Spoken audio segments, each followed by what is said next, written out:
Assalamualaikum warahmatullahi wabarakatuh. Perkenalkan, saya Lisa Cynthia Damayanti dengan NIM G2 di 019004. Di sini saya akan menyampaikan materi yaitu pengolahan keju dari susu. Susu merupakan hasil ternak yang sering kali kita konsumsi sehari-hari. Susu juga memiliki kandungan yang banyak sekali manfaatnya untuk tubuh, seperti kalsium, protein, mineral, dan vitamin-vitamin lainnya. Pengolahan susu bertujuan untuk penganeka-ragaman produk dan selera. Selain itu, tujuan utamanya mengawetkan susu agar lebih lama bila disimpan. Salah satu proses pengolahan susu adalah pembuatan keju yang dapat memberikan dampak positif bagi kesehatan dan secara ekonomis dapat meningkatkan nilai jual susu tersebut. Susilarini 2006. Selanjutnya, keju adalah makanan yang dihasilkan dengan memisahkan zat-zat padat dalam susu melalui proses pengentalan atau koagulasi. Proses pengentalan ini dilakukan dengan bantuan bakteri atau enzim tertentu yang disebut rennet. Nah, keju memiliki hampir semua kandungan nutrisi pada susu, seperti protein, vitamin, mineral, kalsium, dan fosfor, namun juga memiliki kandungan seperti lemak dan kolesterol. Keju sendiri memiliki pengolahan protein. Nah, disinilah proses pengolahan keju dalam protein yang diolah. Yang pertama ada glikolisis, proteolisis, dan lipolisis.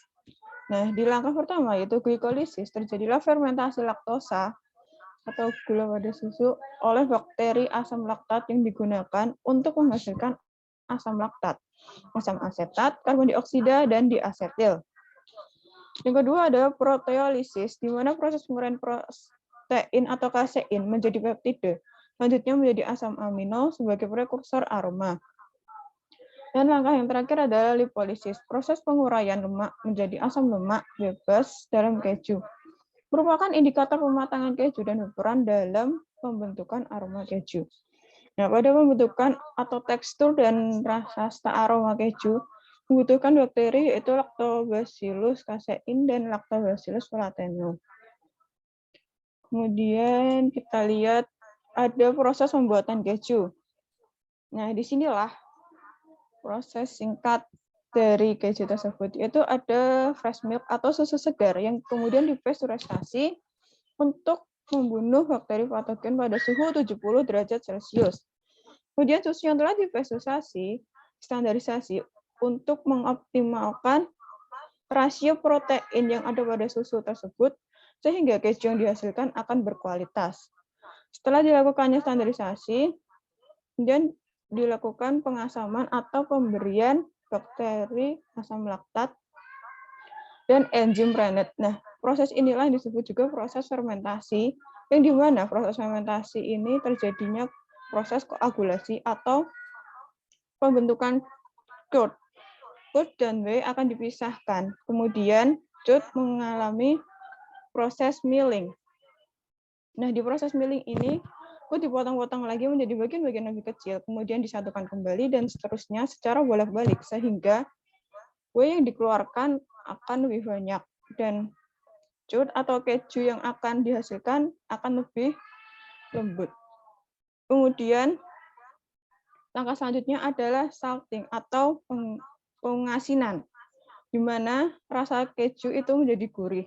Selanjutnya setelah diberi garam, keju akan dipres atau cut-cut tersebut akan dipres, kemudian terbentuklah keju.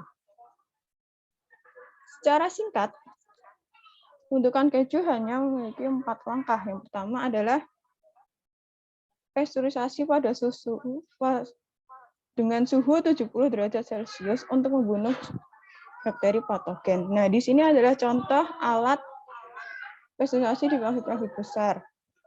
Dan kemudian langkah kedua adalah pengasaman pada susu. Pengasaman dapat dilakukan dengan penambahan lemon, asam tartar, cuka, atau bakteri asam laktat. Atau bakteri asam laktat yang bisa digunakan adalah bakteri starter yang dimana Lactobacillus lactis sublactis. Proses fermentasi oleh bakteri asam laktat akan mengubah laktosa atau gula pada susu menjadi asam laktat sehingga pH-nya menjadi rendah dan rennet dapat bekerja secara optimal. Nah, proses ini tuh tadi terjadi pada proses glikolisis ya, teman. Kemudian ada penambahan rennet. Perbandingan antara rennet dan susu yaitu 1:5.000, di mana 1 itu adalah rennet dan 5.000 itu adalah susu yang dipanaskan selama 30 menit. Nah, terbentuklah curd pada suhu yang dipertahankan yaitu 40 derajat Celcius. Kemudian dilakukan pemisahan curd dari whey. Nah, yang ini putih-putih adalah curd dan yang bening atau cairan yang kuning itu adalah whey-nya. Di sini juga terjadi koagulasi atau pembentukan curd tersebut. Nah.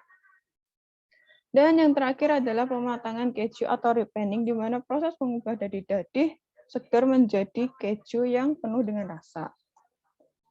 Sini saya akan menampilkan secara singkat video dari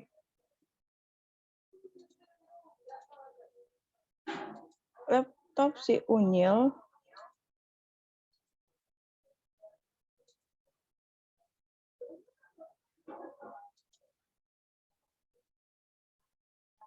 Nah,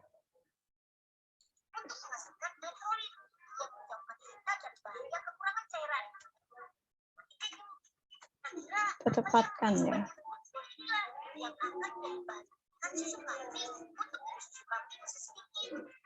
Susu yang disimpan akan mengalami proses fermentasi.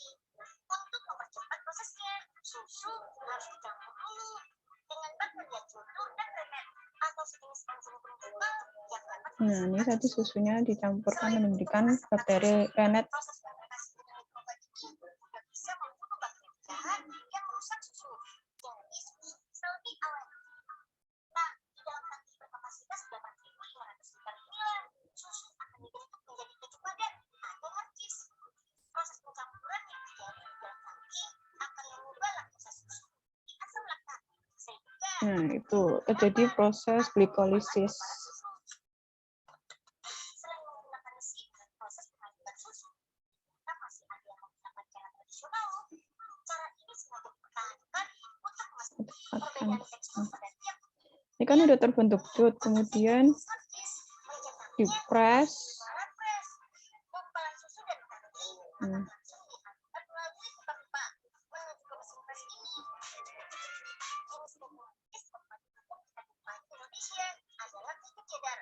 Ini diberi penggaraman.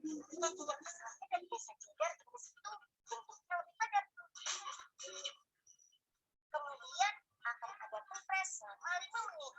Mengisi hingga 200 tabung sekaligus loh, sampai 40 kg loh.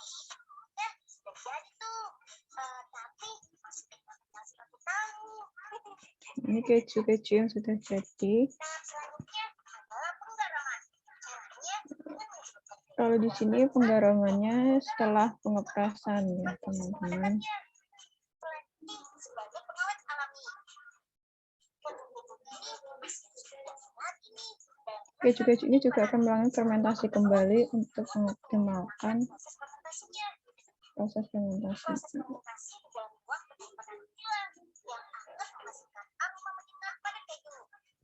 Nah, aroma yang tadi yang dari bakteri Lactobacillus casei dan Lactobacillus plantarum. Kemudian dicuci kembali agar bakteri hilang dan dapat lembab.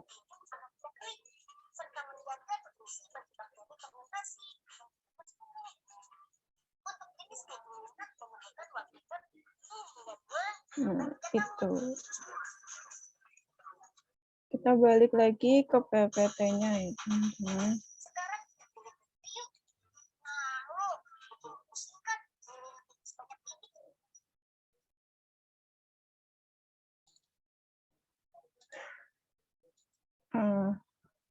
Kita sudah di akhir dari penyampaian materi saya, yaitu di kesimpulan.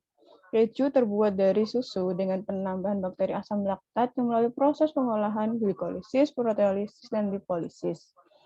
Keju merupakan olahan yang dapat memberikan dampak positif bagi kesehatan dan meningkatkan nilai jual susu. Sekian dari saya, kurang lebihnya saya mohon maaf. Terima kasih atas perhatiannya. Wassalamualaikum warahmatullahi wabarakatuh.